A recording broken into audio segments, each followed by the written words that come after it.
I like to explain what is life. Then I'll explain what is Buddhism. Then I'll tell you how to merge, how to join life and Buddhism together. Life. Many people believe that this body is our life. This is not the life. Body is the house for that life to exist. So life exists in this house. We use this house to provide necessities for that life to survive. But unfortunately, many people have not yet realized this,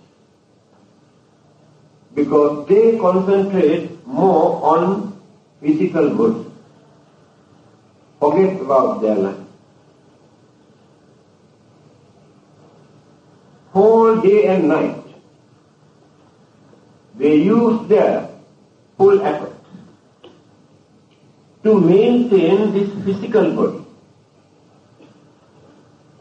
Feeding, washing, cleaning, decorating, beautifying, but they never think about life.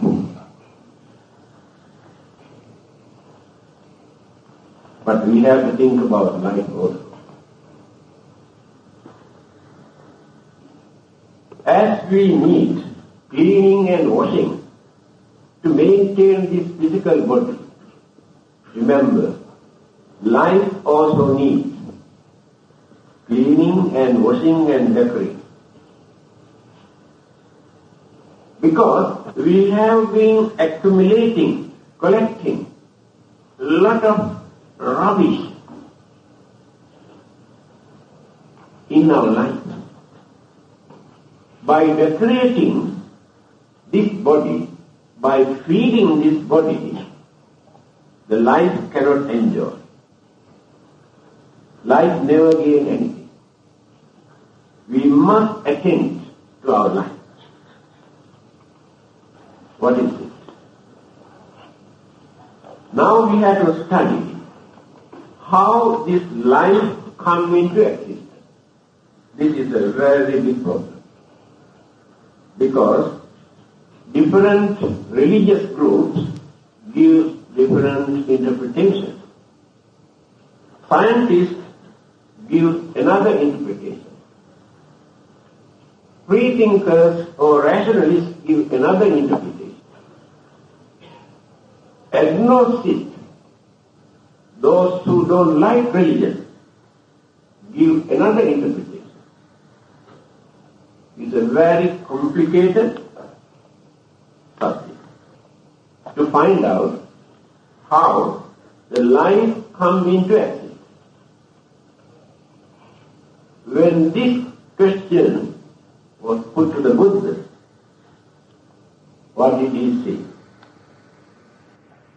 He said, you should not waste your valuable life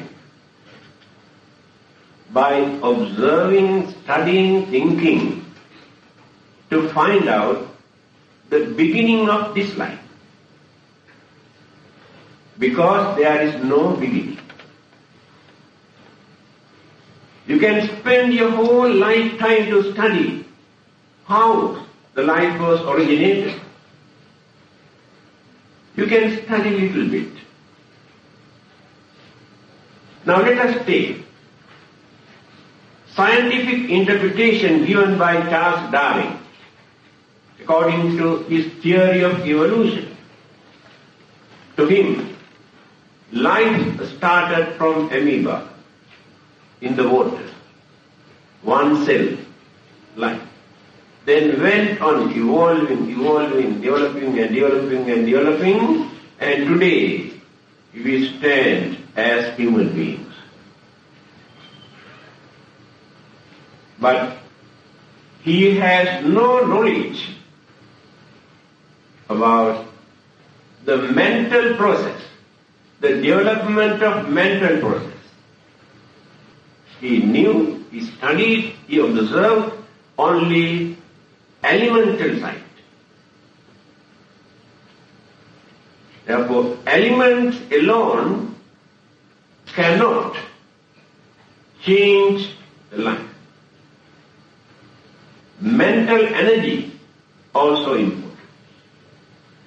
So in the Buddha's teaching, it is mentioned that these two join together.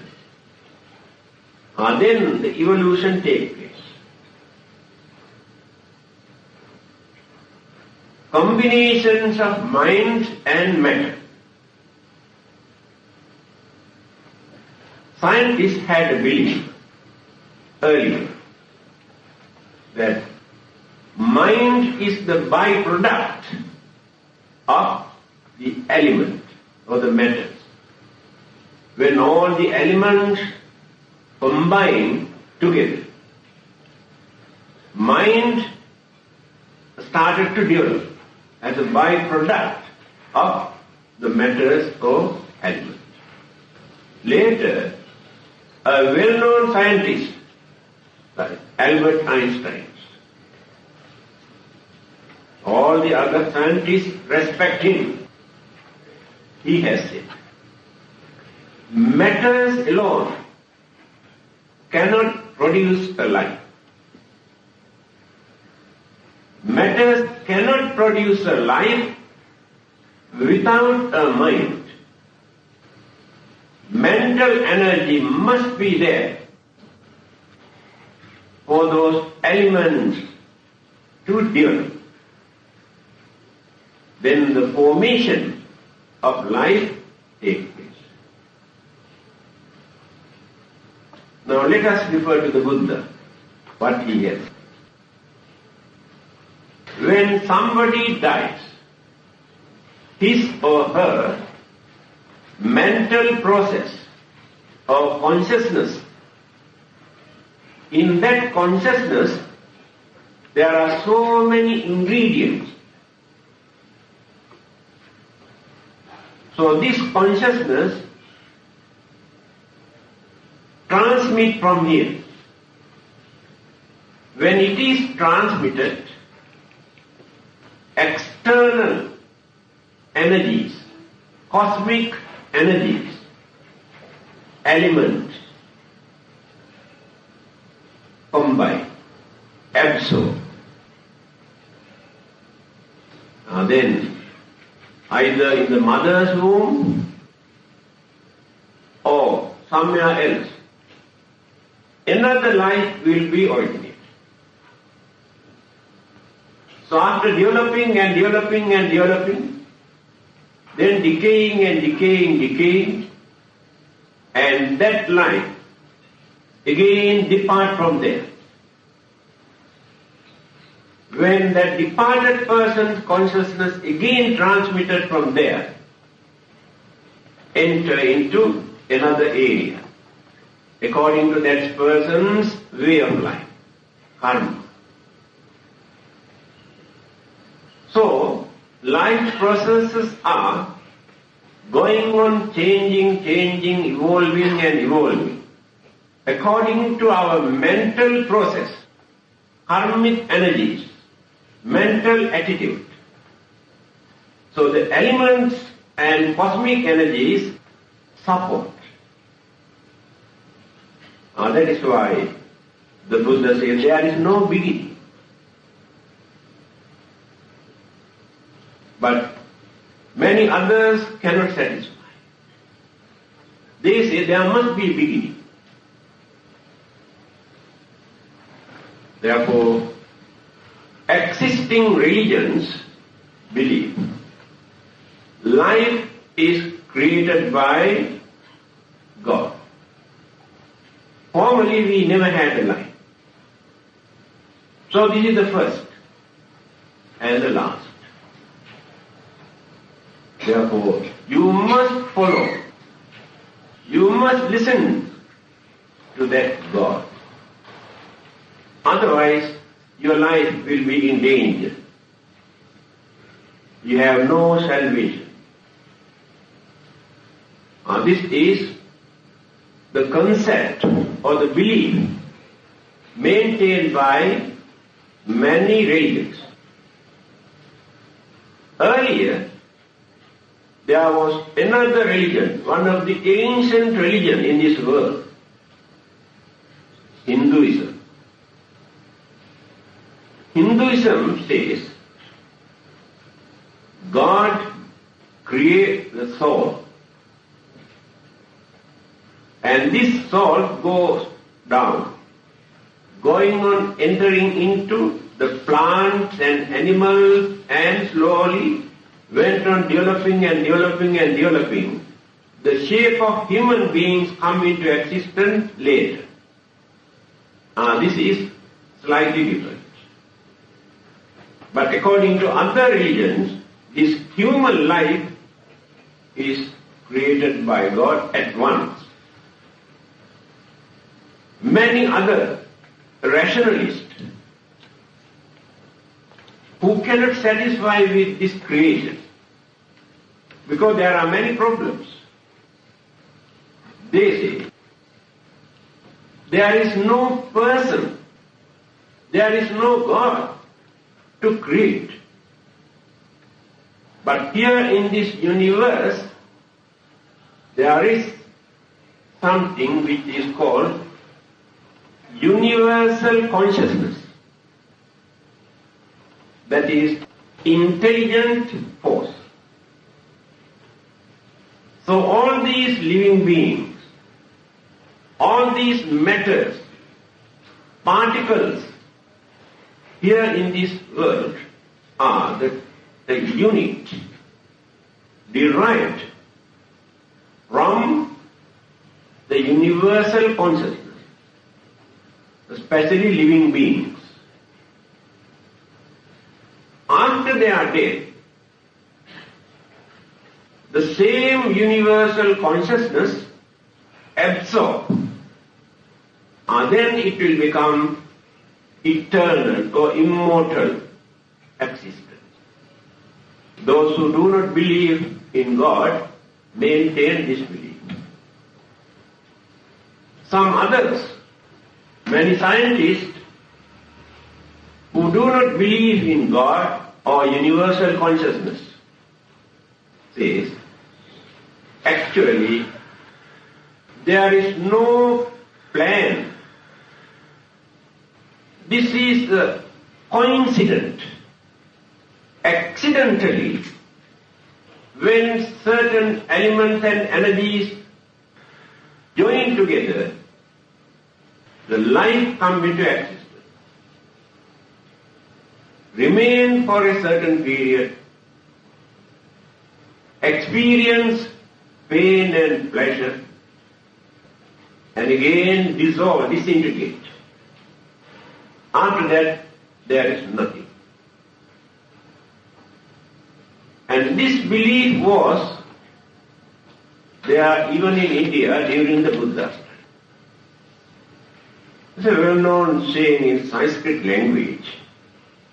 What those people believe. They say, Yava jive sukham jive, vinam kritva gritam pibe, basmi bhutasya dehasya punaragamanam. Yava jive sukham.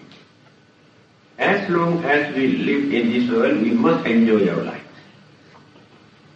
Right? Very good news for young people. If we haven't got enough money, income to enjoy, go and borrow from here and there and enjoy. Why? Basmi bhutasya dehasya punaragamanam krita. After our death, our body will be cremated or burned or buried. Who says there will be another life hereafter? All rubbish. Very nice, isn't it? Very easy. So this belief was there even during the Buddha's time. So the Buddha has rejected this belief At the same time, he did not accept the common belief that this life was created by somebody and is supernatural living being. The Buddha did not accept even that. So he had to analyze and explain what is life, what is mind, what is matter, analyze everything. Then, according to him, just now I mentioned, there are numerous, endless, infinite. Universes are infinite, no end. We do not know actually the real nature of this globe where we exist. Our knowledge is very, very poor. And what do we know about universes? Not only one universe.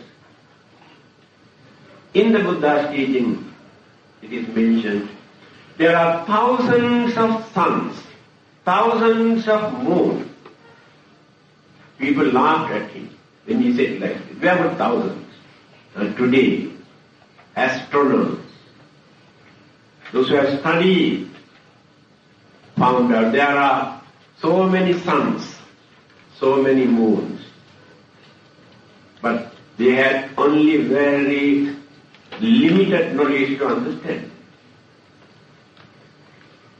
So, not knowing the real nature of the universes, thinking that this is the only world where living being exists, we maintain such belief that this life is at once created by someone, and after our death, again, very big controversy. What will happen to us after our death? One group says, after our death, there's only heaven or hell. In between there is nothing. But some others say, why only heaven and hell? There are so many other planes of existence where living beings exist. He has mentioned or categorized into 31 groups in the whole universe. Hell, a spirit world, ghost world, human beings, different kind of devas, different kind of deva far superior to ordinary devas. Altogether 31 groups to lead peaceful life, to cultivate unity, harmony and understanding. All these good qualities, humane qualities, when you combine together, that is called humanism. In that humanism, we can see our duties, responsibilities, obligations, what to do and what not to do. Take for instance, now we have some duties to fulfill towards our father and mother, our wife and husband and children, our relatives and friends, our country and the nation and the government. All these are under humanism. Later, they have developed this concept of God. Then they invited God into humanism. Later, this became a religion. At the beginning, there was no religion. When they invited God into humanism, they used the word religion. Then what they do? they introduce all these good qualities and virtues and knowledge and wisdom as it is given by the God. God says you must not kill. God says you should not steal. God says you should not commit adultery. Thou shalt not kill. Thou shalt not steal. Thou shalt not came from God. But before they invite the God, they knew these things are wrong. Why it is necessary for them to introduce this? They knew. Without introducing in this way, people do not listen. They do not pay attention. To create fear in their mind, because this order, this law, this commandment was given by the God. If you violate this, if you break this, God will punish you. Then it is. Otherwise you will never observe it. Because they knew your mind. By thinking only about the punishment of God, they say, oh, we cannot do this, God will punish. This is more children's language. Again, when they knew that human beings are very selfish, then they introduced, you must do some service to others. You must contribute something for the welfare and benefit of others. Don't be stingy.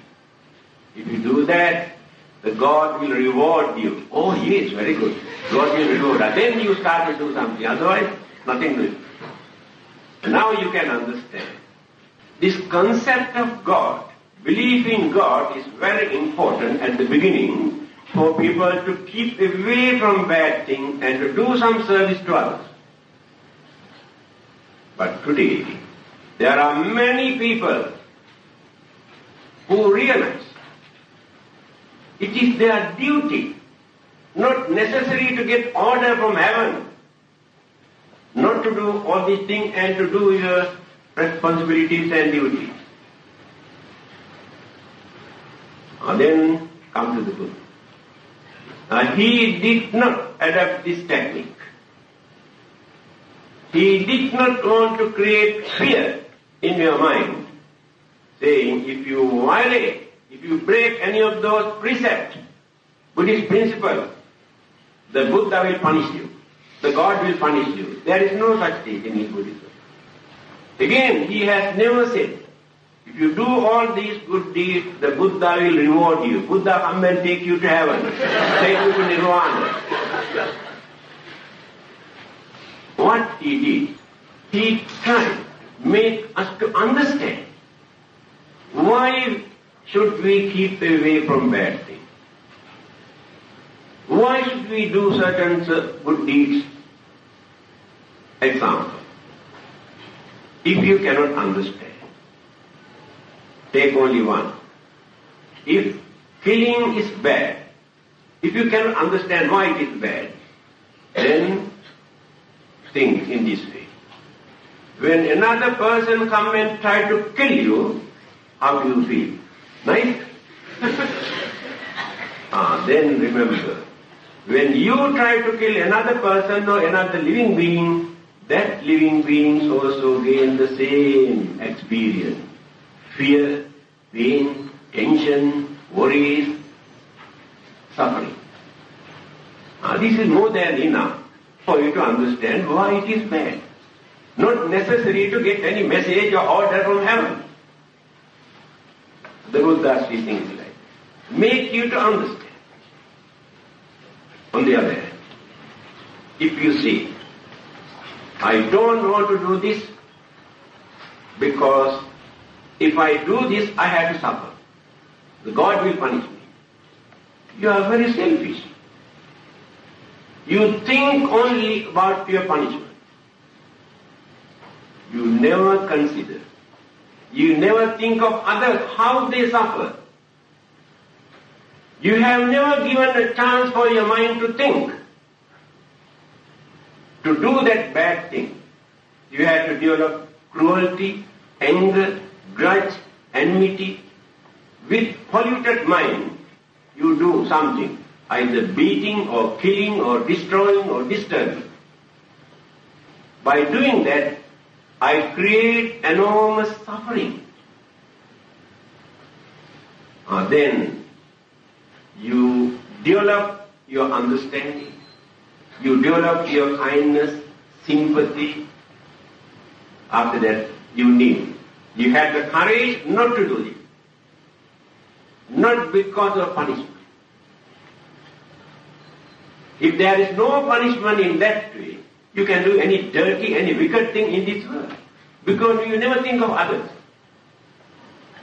Think for a while. How the Buddha tried to enrich our understanding regarding this religious way of life. Then we must try to understand how to make use this valuable human life. When I say this valuable human life, I have been talking, praising, appreciating human life, human values. Yesterday, when I was reading an article written by Bertrand Russell, a Western philosopher, who had no religion, who hates religion, every religion. He says, religions have done more harm than good to mankind, he says. Not me.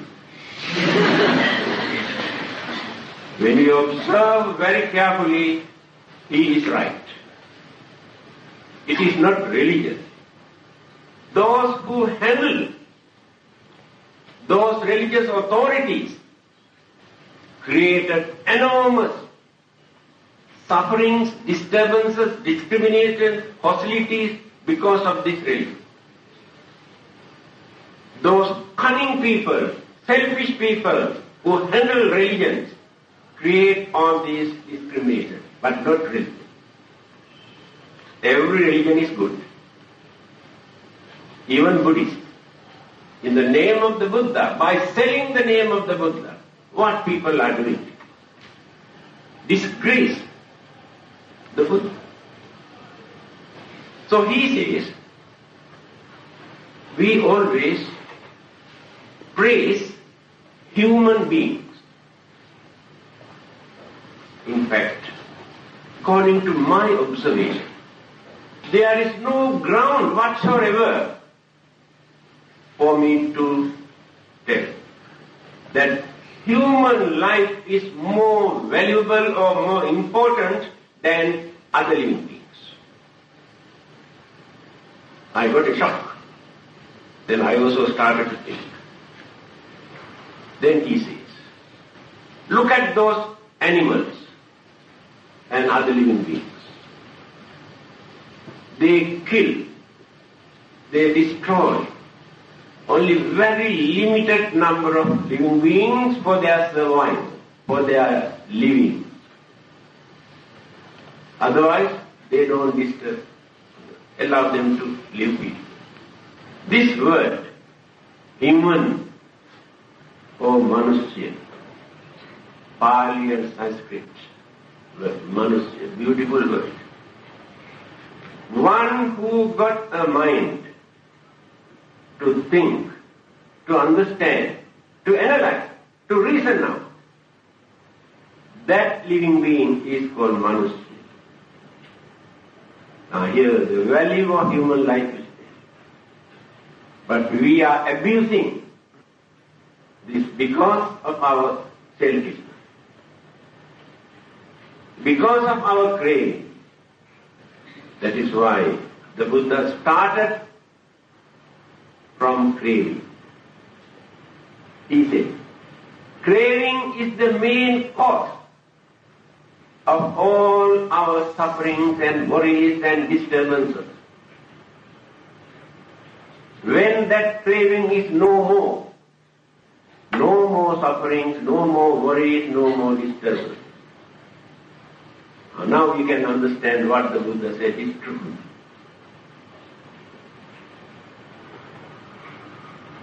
Anyway, still it is not too late for us to adjust ourselves to lead a normal human life. We were born to this world to lead a normal human life. But we are leading an artificial life, violating natural law, going against the nature, violating basic principles, human qualities, insulting, abusing human intelligence because of the ignorance and craving. Religion is needed here now. Why? Scientific discoveries or technology, academic knowledge or worldly knowledge cannot train, discipline human mind, become more crazy. Let us take atom, discovered by the scientists.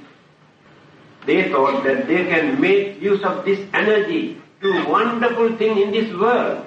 They can convert the whole world into a paradise by using atom. What happened? By using man's selfishness and cunningness and craving, he produced atom bomb to destroy the whole world. Not only this world, even the other planet also affected. There is no any other method, any other technique in this world to discipline, to train, to culture human mind. Because that is very, very shrewd, very stubborn, very strong human mind. Religion can train this, but not bluffing. Scientific education has given the knowledge for people to analyze and understand things.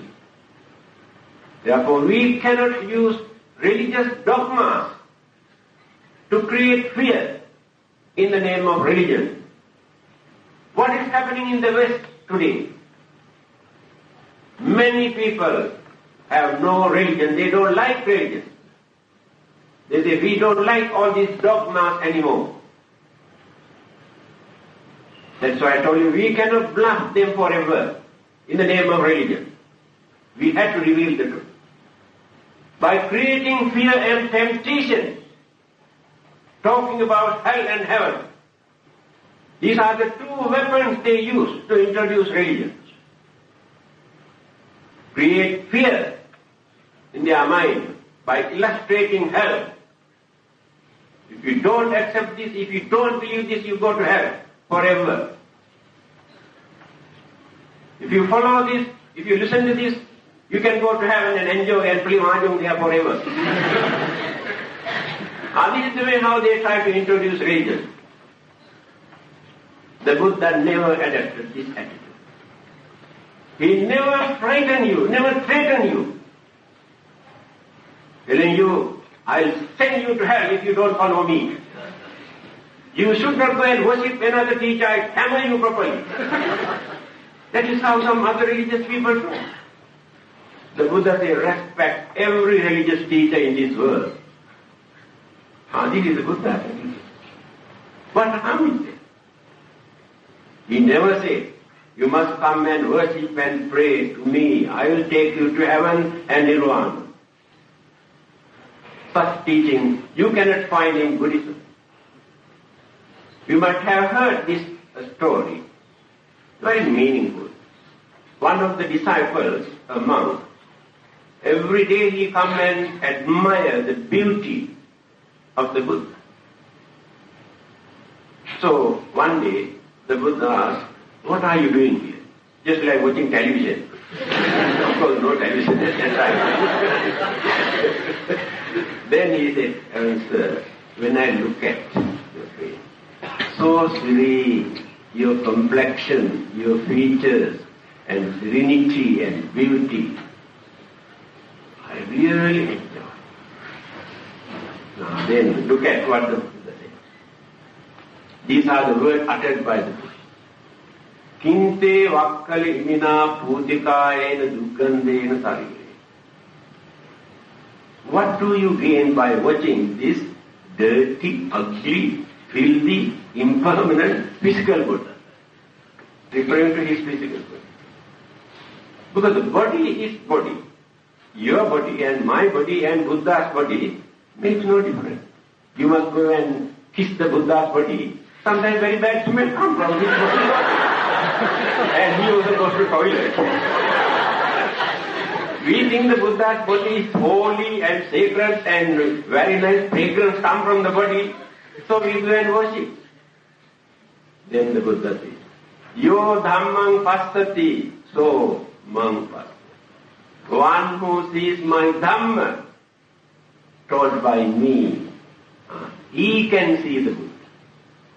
You understand?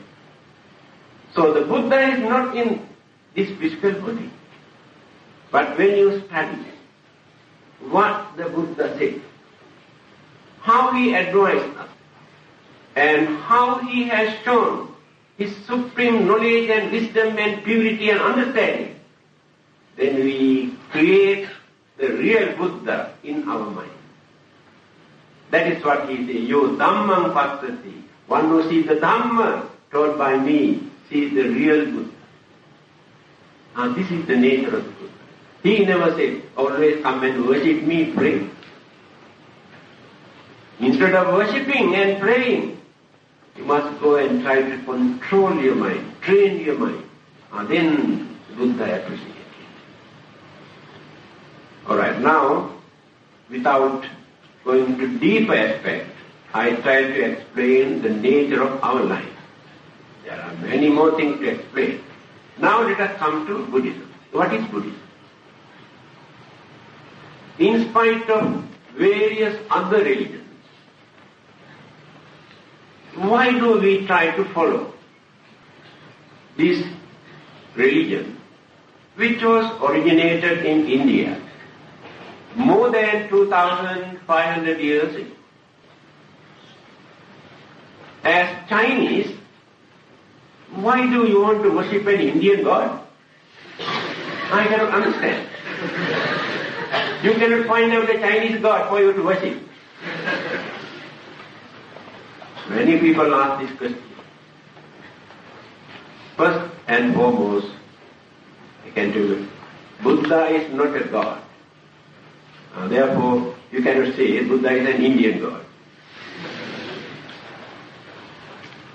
More than 2,000 years ago, Chinese in China heard about the Buddha. They knew wisdom, real wisdom, enlightenment appeared in India.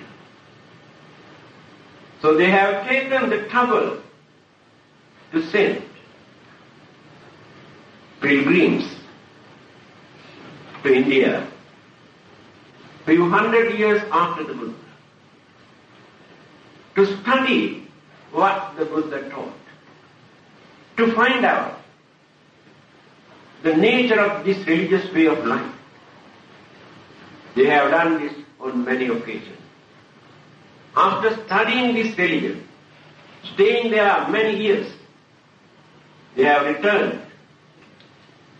They have gone there at the risk of their life at that time, from China to India, distant, desert, jungles. Many of them died on the way. So they wholeheartedly accepted this religion, which was originated in India. Because the Buddha's message is not for Indians. Remember, that is a message for the whole mankind. Universal values you can find in the Buddha's teaching. There is nobody in this world who can say, oh, this teaching is good for Indians, only in India. What happened? They had two religious beliefs in China. But they found out there are many more new concepts in the Buddha's teaching which they could not find out in Taoism or Confucianism. The scholars do not regard these two things as religions. Karma, cause and effect, rebirth, they have never heard anything. They learned these things from Buddhism. And there were many new concepts that they never heard earlier. That is why at once they accepted. Later, Buddhism became a major religion in China. After that, they introduced it in other parts of the world. So what is Buddhism? Just now I told you, Buddha's message is universal message. If anybody asks this question, what is Buddhism? Very easily you can give the answer. Remember, he says, sabba papasya akarana. Try to keep away from bad deeds. So not only for Indians. Kusalasya upasampada. Do good deeds or do some service to others. Sajitta pariyodapana. Try to train and try to purify your own mind. Etam buddhanusasana. This is the message of every Buddha. That means many Buddhas appeared earlier. From time to time there will be many more. But all those Buddhas give the same message. They have no different doctrine, different message. That is why they are known as Buddha. Now this is the answer. People say it is very difficult to study Buddhism. This is Buddhism. Don't do bad things, do good things, and try to train and purify your mind. That is Buddhism. Is there anything else? Have you heard anything else besides these three things? When we analyze these three items,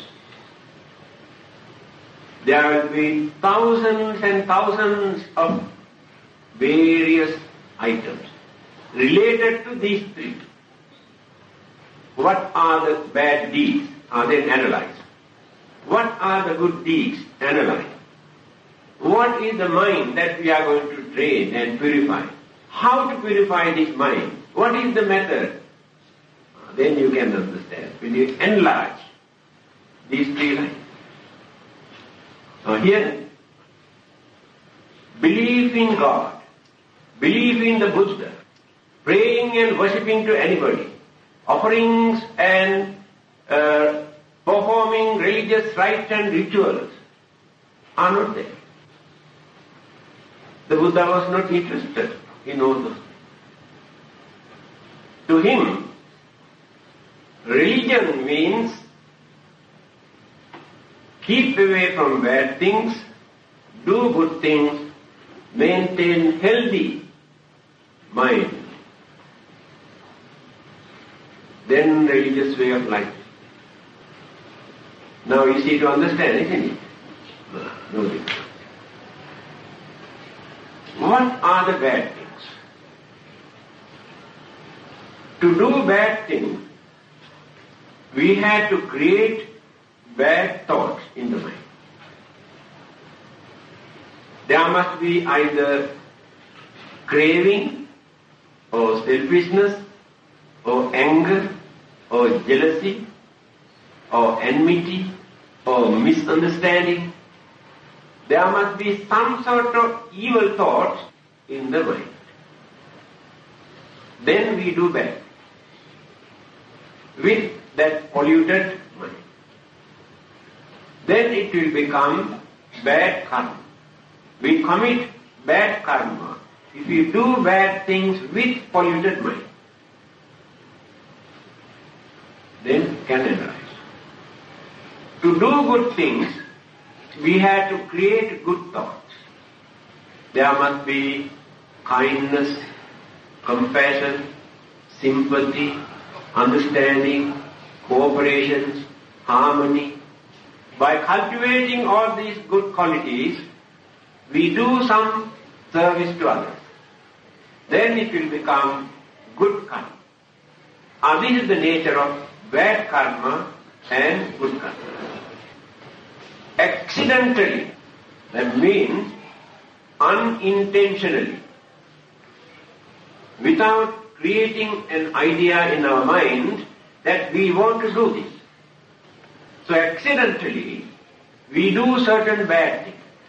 They are not under this category, because we have not polluted our mind. Accidentally, we do some service to others also. If we have not created some good thoughts in our mind to do this intentionally, that cannot become good karma. This is the nature of bad karma or bad deeds, good karma and good deeds. That is not evil. You can say you are a good Buddhist because you don't do bad things. That is not evil. If you stop your religious way of life simply by keeping away from bad things, the other side is dark. What is that?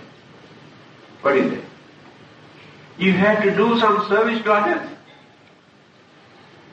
You have to devote your time to release others' suffering, fear, disturbances, worries, sicknesses. There are so many ways for us to do some service to others, to release their suffering. So we have to fulfill both. Keep away from bad things and do good things. Also not evil. You can say you are a very good Buddhist because you don't do bad things and you are doing a lot of good deeds, therefore you are good Buddhist. But there is no guarantee. That is the nature of the mind. Because by controlling your weaknesses, by controlling your anger and greed and jealousy, you try to keep away from bad things, you try to do some good things, but still the roots of the evil thoughts remains in the mind. Remember. The sediments, you have suppressed them, but remain in the mind. Circumstances, temptation, or irritation, stir the mind. Then you can see all your hidden craving and anger and cruelty come up. That is why I told you there is no guarantee. When there are no such disturbances, Yes, you are very good Buddhist. When you are good, I am also good. When you are bad, I can become nasty. This is the nature of it. We can represent as good Buddhists in this way. When you are bad, if I can remain as good person, then I am a good Buddhist. Because your irritation, your temptation could not change my mind. That is why mental training, mental purification is key. So there is no guarantee. At any moment we can change our mind. Or we can give up Buddhism also and accept another religion. When there are certain privileges, facilities, favoritism, then you go and accept another religion. But earlier, you try to train yourself by keeping away from bad things and doing good things. Circumstances change. Uncertainty in our mind. Then, what to do now? The Buddha introduced our religious way of life by mentioning 3 methods. Dana, Sila, Bhava. We have to start from the beginning. Don't try to jump at once. You will fall down. Dana means sacrificing, donating something for the benefit of others. That is to reduce selfishness. Idea is to reduce our selfishness, we try to contribute something for the benefit of others. That is the first stage. By maintaining your selfishness or your greed, if you try to practice Buddhism, you collapse every now and then. That is Dhamma. Then the next item is Sila. Sila means discipline. What is discipline? By nature, we are used to do bad things. Yes, it is true. Small children very easily learn bad things. Not necessary to send to school or give private tuition to learn bad things. Very easy, they learn all the dirty things in this world. That means our minds are used to it. We have been doing this life after life. Mind is used. That is why we had to struggle, use full effort not to do bad things. To do good thing is not very difficult. But not to do bad thing is very difficult. You know, you try and see. Very easily you can do some good thing. But not to do a bad thing, not so easy. So that means you are used to do bad things. That's why religion is serious here. Sila means we try to discipline that mind, train this mind to uphold certain principles, certain qualities, certain virtues. Then we culture our mind. At the moment, actually, our minds are very uncultured. After training, by observing these religious principles, then the last one, bhavana, meditation. We cannot meditate without reducing selfishness, without training our mind, because the mind is very wild. worse than wild animals. When the mind is tamed, then we can concentrate. We can contemplate. We can focus our mind towards a particular object, then go on training and training and training and training. So when we train the mind, what we do actually, all the dirt we have collected life after life, layer upon layer in our mind, we cleanse it. The meditation is to cleanse the mind, reduce the dirt we have accumulated.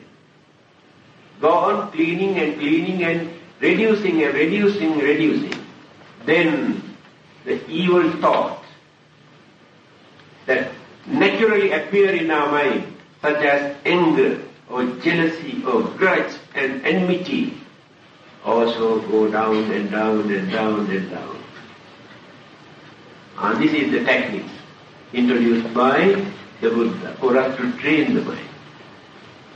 When the mind becomes pure, completely purified, then we gain wisdom. Otherwise we never gain wisdom, enlightenment. Knowledge is not wisdom. You can learn everything under the sun and the moon. You have wonderful knowledge about the world and the universe and languages and science and technology and everything. But still you have no wisdom. You are intellectual fools. That means no wisdom. But your intellect is very high. If you want to become intellectual giant, you have to purify the mind. Then you gain conviction, determination, confidence, understanding. Not necessary to think deeply, because you have removed all the dark clouds from your mind. Now we have to think very deeply to understand something. Mind is not clear. So many obstructions, hindrances